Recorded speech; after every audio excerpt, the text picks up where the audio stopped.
UP के फूलपुर में ऐसा क्या हुआ कि राहुल अखिलेश को बिना भाषण दिए लौटना पड़ा। राहुल गांधी जिस मंच पर अखिलेश का हाथ पकड़े खड़े थे, उसी मंच से उल्टे पांव दौड़ते हुए क्यों भागे। कोई कह रहा है भीड़ मोदी योगी के नारे लगा रही थी, जिसे राहुल सुन नहीं पाए, तो कोई कह रहा था कि योगी सरकार ने पुलिस का पर्याप्त इंतजाम ही नहीं किया, जिससे भगदड़ मच गई। हम आपको तस्वीरें दिखाते हैं कैसे भीड़ बेकाबू होती नजर आई।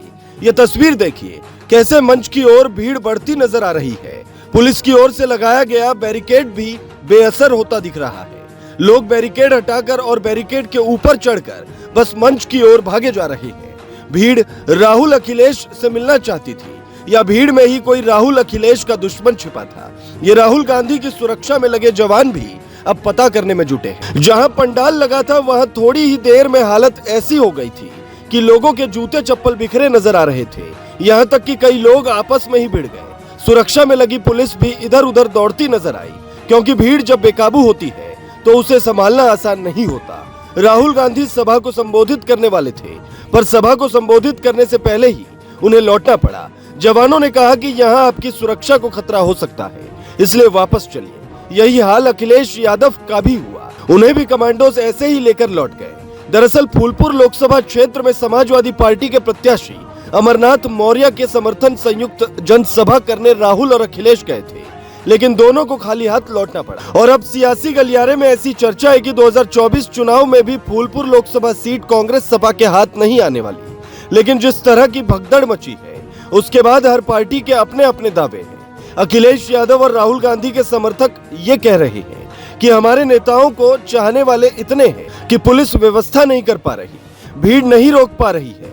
लोग राहुल गांधी से मिलकर अपने दिल की बात कहना चाहते हैं, क्योंकि राहुल अक्सर भारत जोड़ो यात्रा के दौरान भी लोगों से बातचीत करते नजर आए थे। जबकि कोई कह रहा है कि राहुल गांधी जो कह रहे थे उससे वहां रैली में मौजूद कुछ लोग इत्तेफाक नहीं रखते थे, और यही से पूरी कहानी खराब हो गई। अक्सर ऐसा देखा गया है कि राहुल गांधी की रैली में मोदी मोदी और योगी योगी के नारे लगे हैं, जिसका जवाब वो अक्सर मुस्कुरा कर देते हैं। पर यहाँ राहुल गांधी भी लगता है अपना आपा खो बैठे।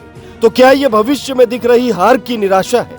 हम आपको दूसरी तस्वीर भी दिखाते हैं, जिसके जरिए ये दावा किया जा रहा कि यहाँ राहुल गांधी को बड़ा खतरा हो सकता था। ये वीडियो देखिए, कैसे पंडाल को हिलाने की कोशिश हो रही है। ये वही पंडाल है जहां खड़े होकर राहुल गांधी को भाषण देना था। यहीं अखिलेश से लेकर तमाम नेता बैठे थे। भीड़ जिस तरह से आक्रामक मूड में आगे बढ़ रही थी, दोनों नेताओं के पास वापस लौटने के अलावा कोई विकल्प नहीं था। हो सकता है राहुल और अखिलेश इसे लेकर अलग लेवल की राजनीति करें, लेकिन असल सवाल ये है कि अखिलेश अगर अपने यूपी में ही शांति से रैली नहीं कर पा रहे हैं, तो देश भर में क्या ही करेंगे। अखिलेश यादव को ये लगता होगा कि राहुल गांधी के साथ आने के बाद इंडिया गठबंधन के प्रत्याशी की जीत की राह आसान हो जाएगी। लेकिन तस्वीरें बताती है कि ये भीड़ यूं ही नहीं आई है, बल्कि भीड़ के पीछे वो कहानी छिपी है जो राहुल और अखिलेश आसानी से नहीं समझ पा रहे हैं। राहुल और अखिलेश को भीड़ ये संकेत दे रही है कि आप चाहे कितने भी भाषण दे लो, लेकिन हमारे ऊपर असर नहीं पड़ने वाला। हम वही नारे लगाएंगे जो अब तक लगाते हैं। Bureau report, global Bharat TV.